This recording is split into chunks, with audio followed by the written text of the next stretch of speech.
Bonjour, bonsoir. Dans le cadre de ce cours sur l'analyse des pratiques et démarches réflexives du Master Recherche en éducation, je vais vous parler présentement de la pratique réflexive chez les enseignants.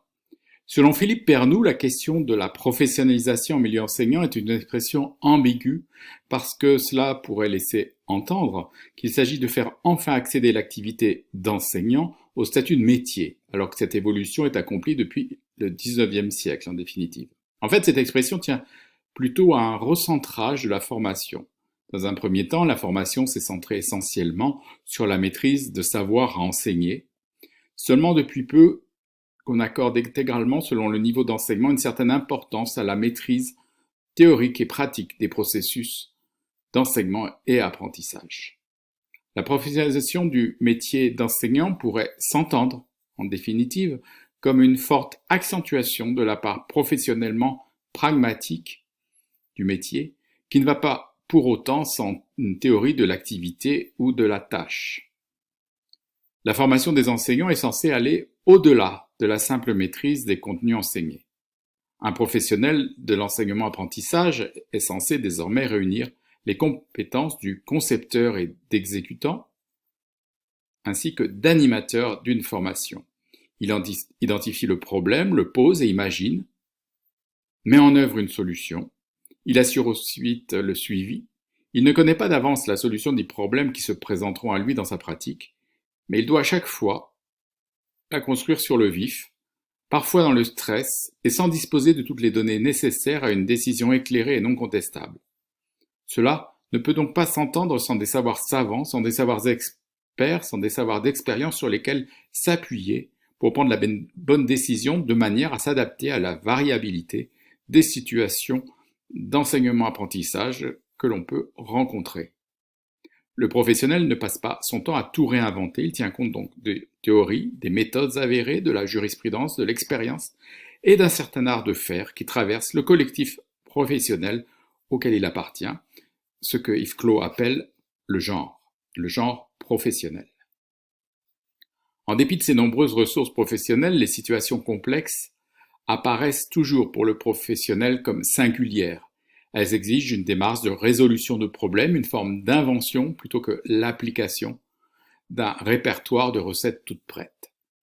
Jobert explique que la compétence professionnelle peut se concevoir comme la capacité de gérer l'écart entre travail prescrit et travail réel.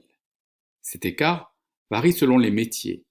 La formation au métier insiste sur l'apprentissage de règles de métier et leur respect d'une part, et d'autre part sur la construction de l'autonomie et du jugement professionnel pertinent en situation de travail, à bien des égards souvent instable. Même dans les emplois les moins qualifiés, un minimum d'autonomie dans le travail est une condition de fonctionnement de la production. Elle permet de faire face aux limites du travail prescrit afin de rendre la tâche supportable, mais aussi de mieux l'accomplir lorsque les prescriptions sont défaillantes ou insuffisantes en regard des conditions de travail. Dans le cadre d'une prescription faible, l'intelligence au travail du praticien se développe. Il comble les lacunes. Il invente des astuces ou des procédures. Il invente ce que la prescription ne lui a pas dit, puisqu'une prescription ne peut pas tout dire, surtout lorsqu'il s'agit de s'adapter à des situations inédites. Pernoud nous explique que dans les métiers de l'humain, la part du prescriptible est plus faible que dans les métiers techniques. Cela exige des praticiens à niveau globalement assez élevé de qualification. Les employeurs ont le choix entre deux stratégies du coup, soit limiter au maximum l'autonomie des praticiens et investir dans des prescriptions de plus en plus fines, des procédures très standardisées avec des appuis logiciels forts, soit faire confiance largement aux praticiens, en élevant au besoin leur niveau de compétence de sorte qu'ils soient dignes de la confiance et aptes à la réélaboration de leur activité de travail dans des situations complexes. Cette seconde attitude des prescripteurs est au cœur du concept de professionnalisation qui consiste à former des gens assez compétents pour savoir ce qu'ils ont à faire dans des situations de travail critiques, dans une situation problématique, ou être tenus par de simples règles, des directives. Des modèles peuvent ne pas suffire ou se révèlent inadaptés pour la performance au travail face à des situations inédites. La solution toute trouvée n'existe pas, il faut de la réflexion, il faut de la réflexivité, il faut une prise de distance pour pouvoir prendre les bonnes décisions. L'autonomie et la responsabilité d'un professionnel qui forme la professionnalisation ne vont pas sans une forte capacité de réfléchir dans et sur son action. Cette capacité est au cœur du développement permanent. Elle permet en fait de donner sens à l'expérience professionnelle qui s'accumule au fil du temps. Elle convoque les savoirs dits d'action. Je dis bien les savoirs d'action professionnelle bien sûr. C'est ainsi que la figure du praticien réflexif est au cœur de la professionnalisation considérée sous l'angle de l'expertise et de l'intelligence au travail, pour reprendre les termes de Philippe Pernoud. S'il arrive à chacun de réfléchir au travail dans l'action et sur l'action de son travail, il faut cependant distinguer la posture réflexive du professionnel d'une réflexion épisodique de chacun sur ce qu'il fait. Une véritable pratique réflexive exige, selon Philippe Pernoud, que cette posture devienne quasi permanente. Elle doit complètement s'inscrire dans un rapport analytique à l'action qui devient relativement indépendante des obstacles rencontrés ou des déceptions. La pratique réflexive doit en définitive s'inscrire dans l'identité du professionnel, devenir une posture habituelle. Elle doit devenir effectivement automatique. Elle ne se mesure non au discours ou à des intentions, mais aux conséquences d'une réflexion dans l'exercice quotidien du métier, en situation de crise, en situation critique, où l'on peut apprécier la qualité et la pertinence d'une réflexivité sur l'action. Les sciences sociales et humaines ont insisté sur la dimension réflexive de l'acteur, voire des groupes et des organisations de travail. L'américain Schoen n'a en quelque sorte que revitalisé et conceptualisé plus explicitement la figure du praticien réflexif en proposant dès 1978 une véritable épistémologie de la pratique, de la réflexion et de la connaissance dans l'action. En France, on a tendance à préférer d'autres mots-clés comme base de connaissances ou savoir d'action, ergonomie cognitive, entretien d'explicitation, expertise, métacognition ou analyse de pratique du travail, développement de compétences. Philippe Pernoud, quant à lui, préfère considérer l'idée de praticien réflexif comme un paradigme intégrateur et ouvert. Certains ont souligné que le concept de réflexion dans l'action est relativement vide de contenu. D'autres y voient au contraire une ouverture transversale et interdisciplinaire. La perspective comparative de Schoen met en évidence des mécanismes communs et développe des concepts qui trouvent une résonance dans divers champs professionnels, car il est assez souvent métaphorique, comme avec conversation réflexive avec une situation qui définit bien l'idée du praticien qui réfléchit sur et dans son action. Pourtant, pour entrer dans une logique de formation professionnelle, il convient de prendre en compte la spécificité de chaque métier et de s'interroger sur comment peut se décliner à l'intérieur de la spécificité disciplinaire le paradigme réflexif, le paradigme du praticien réflexif. Rappelons que Schoen développa dans les années 1970-1980 la notion de praticien réflexif pour combattre l'illusion encore dominante que la science offrait une base de connaissances suffisante pour une action rationnelle. Nous avons compris qu'une importante proportion des problèmes rencontrés dans le quotidien professionnel ne figurent pas dans le répertoire des livres savants et qui ne peuvent être résolus uniquement avec des savoirs théoriques et procéduraux enseignés. C'est ainsi que la référence aux praticiens réflexifs s'oppose donc au tout-scientisme et se présente comme une forme de réalisme, mais aussi d'humilité. Le savoir académique né de la recherche est absolument nécessaire, mais certainement pas suffisant pour traiter de toutes les situations du travail. Il existe des savoir-faire, des fonctionnements mentaux particuliers, mobilisés face à des situations complexes. Cela étant, Le métier d'enseignant n'a pas suivi le même itinéraire que dans d'autres professions. Il n'a pas été atteint par le fantasme d'une pratique scientifique comme cela a pu se jouer dans la formation, par exemple, des ingénieurs, des médecins ou même des managers. Dans certains métiers, le principe du praticien réflexif est une forme de réhabilitation de l'intuition et de l'intelligence pratique au cœur de la compétence professionnelle. Dans les métiers de l'éducation, le praticien réflexif est plutôt l'emblème de l'accession à un statut de profession de plein droit pour l'enseignant, le moteur même pour valoriser un savoir-faire, un savoir enseigner, qui ne relève pas d'une attitude innée comme certains ont voulu le faire croire. C'est rendre, en définitive, aux enseignants le métier, c'est leur rendre la profession. L'enjeu est de développer des formations articulant rationalité scientifique et pratique réflexive, autrement dit articulant les savoirs issus de l'amphithéâtre et les savoirs issus du terrain. Tel semble être le véritable enjeu d'une formation enseignante qui soit gagnante. Philippe Pernoud esquisse une formation professionnelle des enseignants qui admet ne pas faire un peu de tout, mais opérer des choix, qui définit des priorités du point de vue du débutant et de son évolution souhaitable, qui se fondent sur une analyse des situations professionnelles les plus courantes et problématiques en début de carrière, et qui n'ignore pas l'angoisse et le peu d'expérience des étudiants, conduisant à dramatiser certains problèmes et en sous-estimer bien d'autres. On pourrait articuler des objectifs ambitieux et la prise en compte de la réalité. En ce sens, afin de développer d'emblée le savoir analysé, Marguerite Altais propose de construire parallèlement des savoirs didactiques et transversaux assez riches et pointus pour armer le regard et la réflexion sur la réalité de l'enseignement-apprentissage. Dès la formation initiale, une pratique réflexive doit être entraînée. Former de bons enseignants débutants, c'est former d'emblée des gens capables d'évoluer, d'apprendre des situations de travail et de leur expérience, de réfléchir à l'écart sur ce qu'ils voulaient faire, ce qu'ils ont fait réellement, sur ce que cela a donné et comment cela pourrait se refaire si c'était à refaire.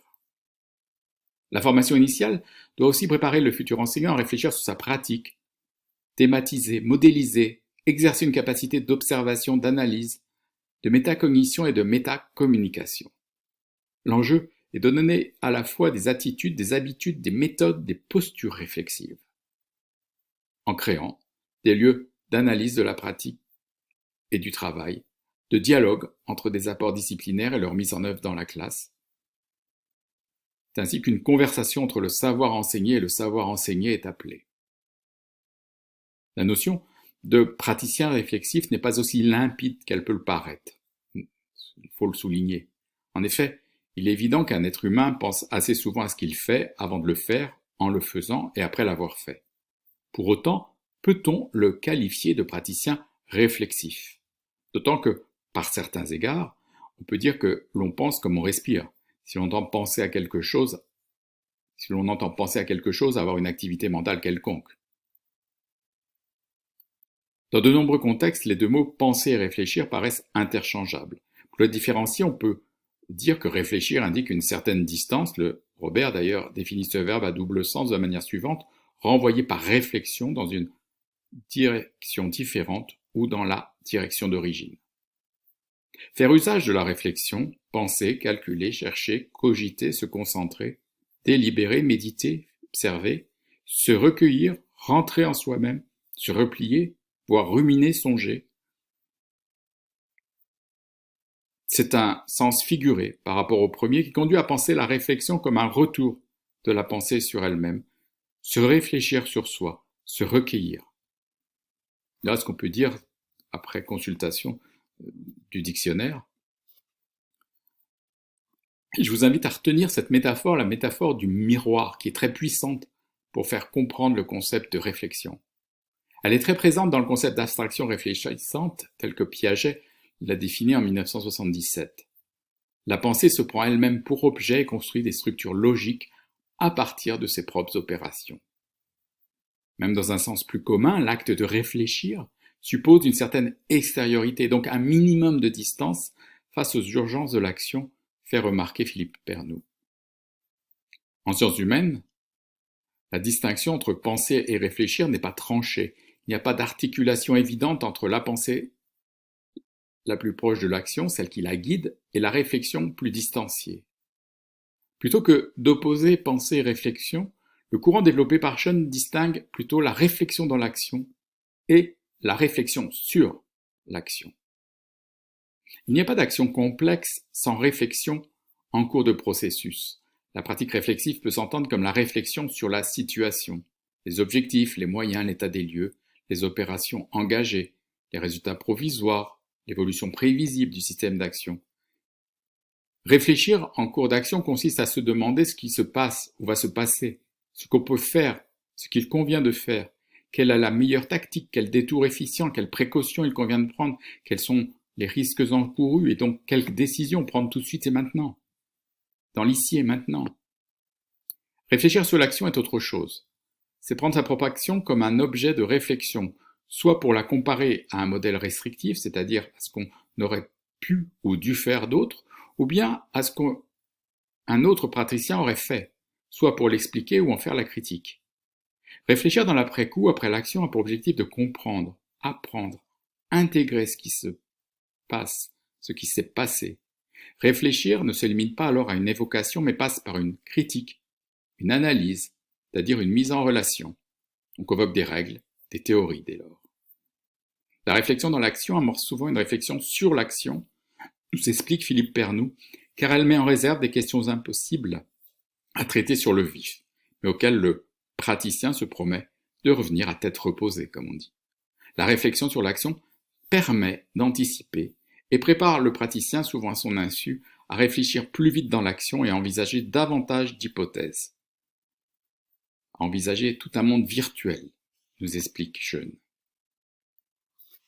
Alors, plus précisément, voyons cette réflexion dans le feu de l'action. Dans le feu de l'action pédagogique, il reste peu de temps pour méditer. On réfléchit surtout au pilotage du pas suivant, à la décision de la marche à suivre. Vais-je interrompre ou non un bavardage?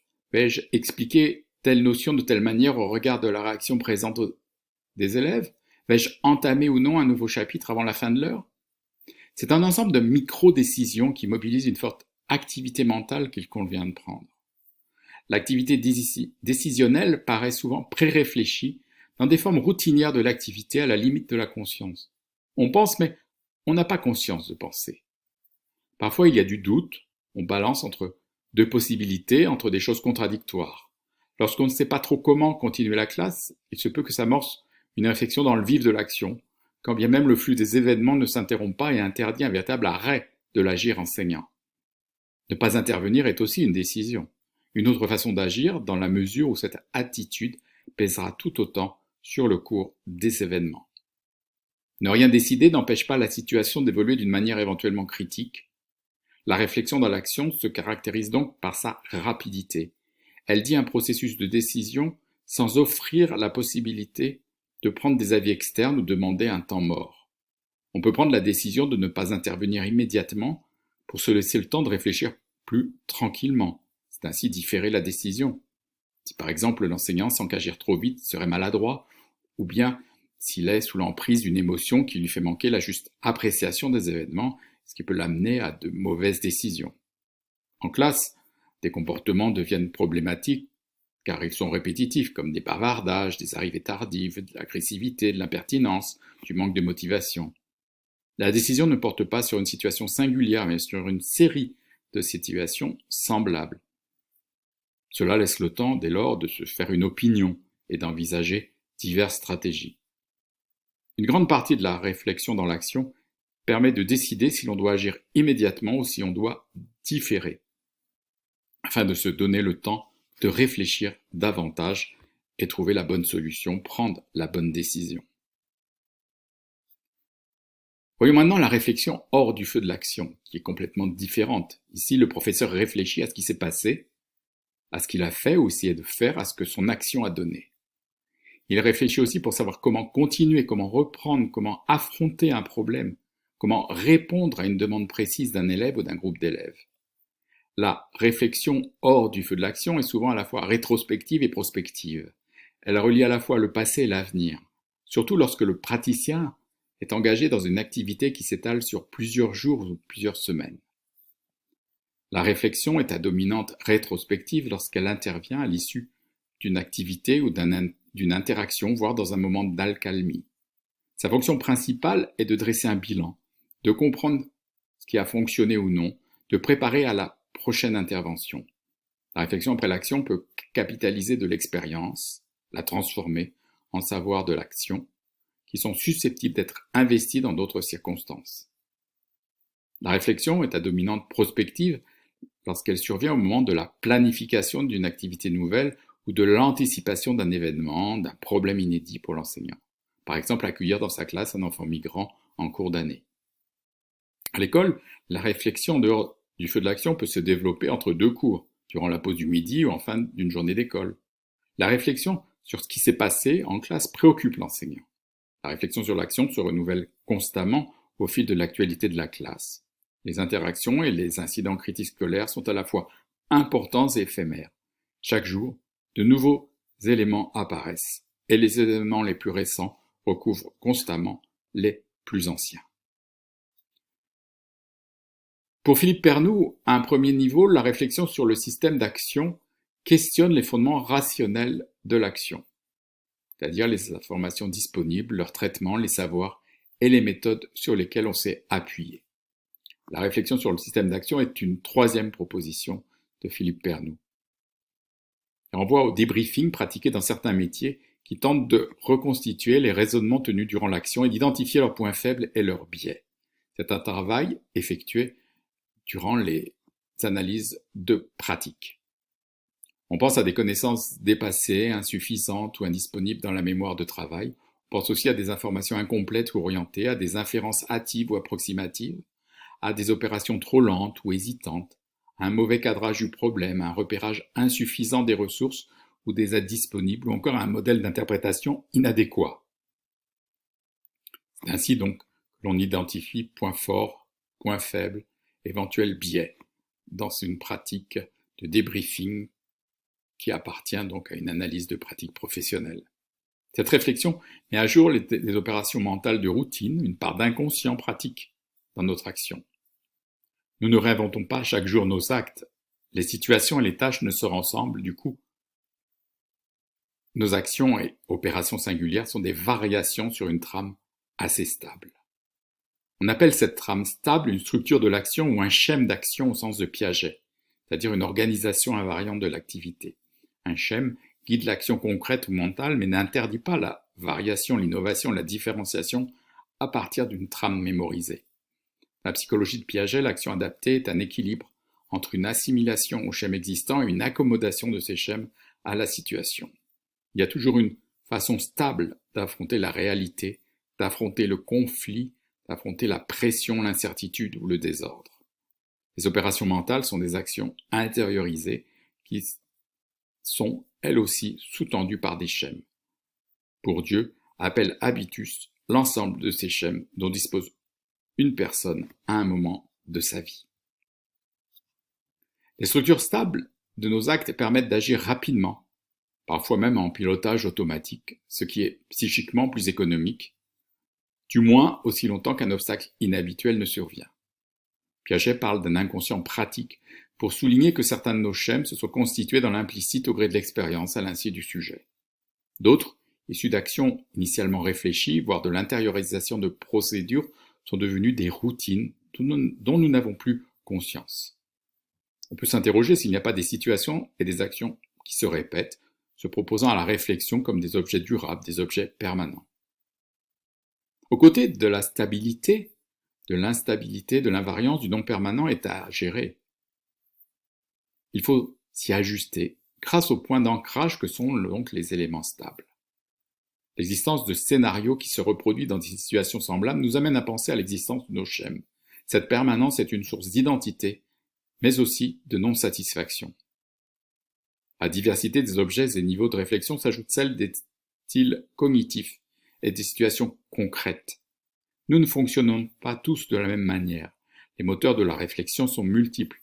Un problème à résoudre, une crise à dénouer, une décision à prendre, une régulation du fonctionnement, une auto-évaluation de l'action, une justification auprès d'un tiers, une réorganisation de ses catégories mentales, une envie de comprendre ce qui se passe, une frustration ou encore une rage à dépasser, un plaisir à sauvegarder à tout prix, une lutte contre la routine ou l'ennui, une recherche de sens, voire un désir de se faire valoir par l'analyse, la construction de savoir, une quête identitaire, une régulation des relations à autrui, un travail en équipe ou des comptes à rendre. Nous voyons ainsi que les réflexions ont des thématiques très très multiples. La réflexion se situe en définitive entre un pôle pragmatique où elle est un moyen d'agir et un pôle identitaire où elle est source de sens et façon d'être au monde. Il est difficile de dire in abstracto pourquoi on réfléchit sans se référer à un contexte. On saisira donc d'autant mieux le fonctionnement réflexif d'un praticien qu'on le conduit à raconter des épisodes. Il évoquera alors en général ce qui a déclenché un épisode. Un incident peut n'être toutefois que la goutte d'eau qui fait déborder le vase, comme on dit. Il provoque un effet de seuil, amène à se dire par exemple « on ne peut plus continuer comme ça ». Parmi les incidents ou événements déclencheurs, on trouvera dans le monde scolaire par exemple les événements suivants, le conflit, déviance, l'indiscipline, l'agitation de la classe, les difficultés d'apprentissage, l'apathie, le manque de participation, une activité qui tombe à plat ou une activité scolaire qui n'atteint pas son but, une résistance des élèves pour apprendre, une planification qui a été pourtant, pensait-on bien pensée, mais qui s'avère complètement inapplicable en définitive, une fois sur le terrain, dans le feu de l'action, un résultat à une épreuve qui est plutôt passable, un temps perdu, une désorganisation, des moments de panique ou de colère, des moments de lassitude, des moments de blues, de déprime, une injustice inacceptable dans le relationnel, des éléments surgis en conseil de classe, la venue d'un visiteur, l'arrivée d'un nouvel élève, un carnet à remplir, la sollicitation d'un appui, une formation déstabilisante, une discussion en équipe, une conversation avec les élèves ou avec des collègues ou avec des tiers, sont tout autant des éléments déclencheurs, des incidents. Chaque enseignant n'est pas sensible aux mêmes événements ou incidents, faut-il souligner. Par ailleurs, tous les praticiens qui réfléchissent n'adoptent pas la pose du penseur de Rodin. Lorsqu'ils réfléchissent dans le vif de l'action en classe, ils manifestent des styles très divers. Les uns pensent à haute voix ou parlent pour ne rien dire, ce qui leur donne le temps de se faire une idée. D'autres se retirent un instant de l'interaction en assignant une tâche aux élèves. Certains ferment les yeux, d'autres écrivent ou dessinent, s'assoient ou même marchent. Il arrive évidemment à chacun de réfléchir spontanément sur sa pratique. Mais si cette mise en question n'est ni méthodique ni régulière, elle ne mène pas nécessairement à des prises de conscience ou des changements professionnels. On peut revoir le film de son travail, ce qu'on appellera une réflexion occasionnelle de sa pratique. Pour autant, cela n'engage pas une posture pérenne de praticien réflexif. Tout enseignant débutant réfléchit pour assurer sa survie en classe, puis en vitesse de croisière pour naviguer un peu au-dessus de la ligne de flottaison, enfin parfois pour réaliser des ambitions fortes. Cette réflexion spontanément n'est pas celle d'un praticien réflexif au sens de Schoen. Un enseignant réflexif ne cesse pas de réfléchir dès qu'il arrive à se débrouiller, à être moins angoissé, à survivre dans sa classe. Il continue à réfléchir, l'enseignant réflexif, il continue à réfléchir pour progresser dans ce métier, même en l'absence de difficultés ou de crises majeures, par plaisir, parce qu'il ne peut pas s'empêcher de réfléchir, parce que la réflexion est un moteur, est une forme d'identité et de satisfaction professionnelle. C'est un vrai moteur professionnel auquel il s'adonne avec des outils conceptuels et des méthodes à la lumière de divers savoirs et autant que possible dans le cadre d'une interaction avec d'autres enseignants. Cette réflexion construit de nouvelles connaissances, tôt ou tard réinvesties dans l'action enseignante. Le praticien réflexif ne se contente pas de ce qu'il a appris en formation initiale, ni de ce qu'il a découvert dans ses premières heures de pratique. Il réexamine constamment ses objectifs, ses démarches, ses évidences, ses savoirs. Il entre dans une boucle sans fin de perfectionnement parce qu'il théorise lui-même sa pratique, seul ou au sein d'une équipe pédagogique. Il se pose des questions, tente de comprendre ses échecs, se projette dans l'avenir. Il prévoit de faire autrement la prochaine fois ou l'année suivante. Il se donne des objectifs plus clairs.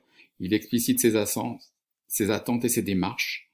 Il peut aussi se donner des défis à relever. La pratique réflexive est ainsi un travail qui, pour devenir régulier, exige une posture et une identité tout à fait particulière. Bien sûr, la pratique réflexive s'apprend. Elle s'apprend au gré d'un entraînement intensif. Pourquoi former à réfléchir alors que cela paraît aussi naturel que respirer? Les praticiens ont-ils d'emblée les postures et les habitudes mentales propres à un praticien réflexif? N'y a-t-il pas, entre la façon ordinaire de réfléchir et une pratique réflexive, autant de différences qu'entre la respiration d'un être humain quelconque et celle d'un athlète? On pourrait le penser, car il est bien ici question d'une posture et d'une pratique réflexive fondant une analyse méthodique, régulière et instrumentée, sereine et porteuse d'effets.